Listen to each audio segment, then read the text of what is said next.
В същото време, само на около 2 часа път от тук, в други 9 смолянски села, хората също се надяват някой да обърне внимание на техния път. Отсечката от село Могилица до селата Киселчово, Надарци, Черешовска река, Кремене и Черешово не е ремонтиран повече от 30 години. През зимата той също е бил откъснат, защото отново се вие около река. Този път създава трудности за ежедневието на хората, които живеят там. Проблем е и за младите хора, които са решили да останат в своя роден край и да развият туризма. Това им пречи, защото пътят спира туристите да пътуват до тези места. А освен това е проблем и за животновъдите и за тяхната продукция. Предлагам ви да видите повече за молбите на хората и пътя, за който разказвам в репортажа, който подготвихме с оператора Петър Джанаваров.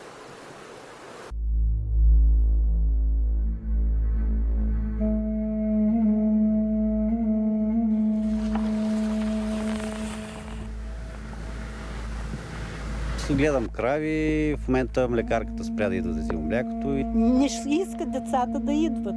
Колите ги съсипаха. Имаме отказани заявки за посещение на пещерата, за посещение на други туристически обекти. Имаме каузи, имаме мисии, които може да случваме тук, може да увлечем хора в тях.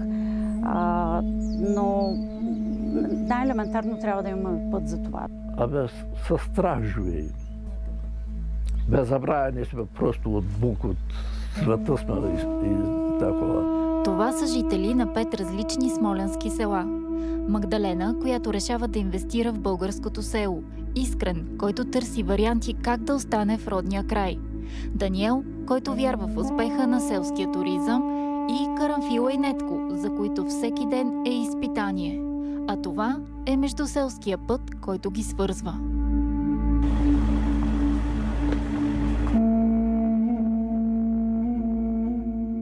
Няколко пъти е прекъсван пътя тук, налагало се даже да пренасяме храна. Ходи от едната страна, докарва хлеба, пренасяме го там много трудно. През ръката? През ръката. Даже един път си спомням, една жена беше болна много и карахме там до това. До свлачището, наложи се с носилка, пренесаме на другия край. И все пак сме дали за държавата нещо, държавата абсолютно не ни обръща внимание. Съседката на Нетко, Магдалена, е обиколила целия свят, докато най-накрая намира уют и спокойствие в село Киселчово. Реставрира стара къща и я превръща в творчески център. Освен, че привлича туристи в селото, тя е надеждата на жителите тук, че нещо хубаво най-накрая ще им се случи. Като градски човек беше изключително и досега ми е изключително трудно да приема това как тези хора са наистина забравени. Цялата държава е абдикирала от тях. Това са достойни българи, родопчани, които са избрали да живеят тук. И наистина е тъжно и жалко. Ако всички хора гледаме в една посока и всеки върши това, за което чувства, че му е признание и го върши със сърцето си и сме общност, аз съм убедена, че ще се случи. Дори и на такива хора, които са песимисти, можем да повлияем. Аз от опита си тук казвам, че е така. Магдалена започва да търси всички институции. Пише писма, иска срещи, до този момент без резултат. Но това не я отказва. Към нея се присъединяват и планинските водачи Даниел и Аделин. От няколко години те стопанисват пещера Надарска, организират планински преходи и каньонинг. И двамата са родени в село Могилица. Пещера Надарска е една от най-красивите неблагоустроени пещери в горното поречие на река Арда и същевременно една от най-старите в района.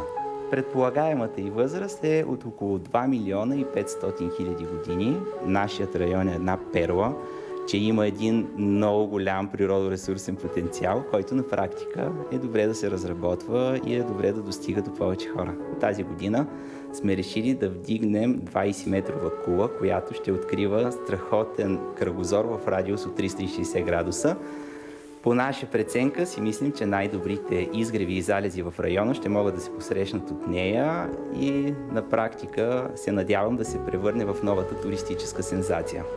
Аделин получава образованието си в Европа.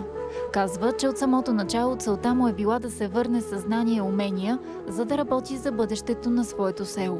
Голяма част от младите хора няма това търпение. Ние работиме почти със собствени средства, трудно се намира някаква подкрепа от програми или инвеститори. Така, мисля, че на всеки е ясно, че ако искаме да развиваме родния туризъм, ние трябва да имаме по-добра пътна инфраструктура. Става година след година по-зле, съответно ние вече имаме доста чести случаи туристически групи или индивидуални туристи да се отказват, когато разберат какво е състоянието на пътя. Проблемната отсечка е с дължина около 8 км, 8-9 км. Тя води до 9 по-малки населени места. Освен пещерата има още доста туристически обекти, които могат да се посетят. Така че ако се обърне внимание на тази отсечка от 9 км, ще бъдат разрешени доста въпроси. И докато Аделин и Даниел все още мечтаят смело, Искрен вече е изгубил вярата си. Живея тук, защото искам да го напусна, но докато са родителите ми живи, ще гледам да издържа тук. Гледам крави, в момента млекарката спря да ида да взима млякото и сега се опитам аз да си го пасирам с моя кола. Път до фермата също нямам, нося го На гръб. на гръб. Сега, ако се върна назад във времето си, може би ще да напусна държавата. В момента съжалявам, че не съм я напуснал. Само 2 пъти в седмицата. По разрушения път, хората от други 3 села чакат да дойде хляба и да видят в далечинката да се задават внуците им. Не искат децата да идват. Колите ги съсипаха. Ако дойдат днеска, утре са на ремонт. Обаждат се и казват, днеска сме дали 200 лева, кога са дали 300, не де ми се обаждат, дали са 400 лева за ремонт. Кой да легне на тия дупки да ги запуши? И се молим, дано вие не обърнете внимание. Ако има някъде вратичка, едно мъничко прозорче, мушните не леля някъде, да можем и ние да прогледаме.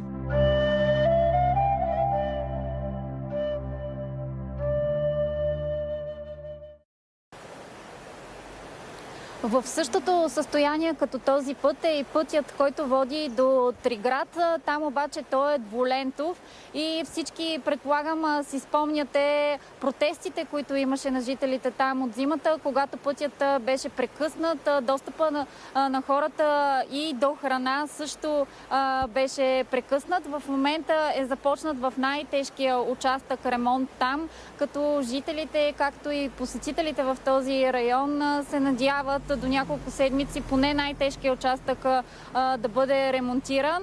А след това ние се надяваме хората, от които зависи, да отправят поглед и към тази тежка пътна отсечка тук до село Ягодина.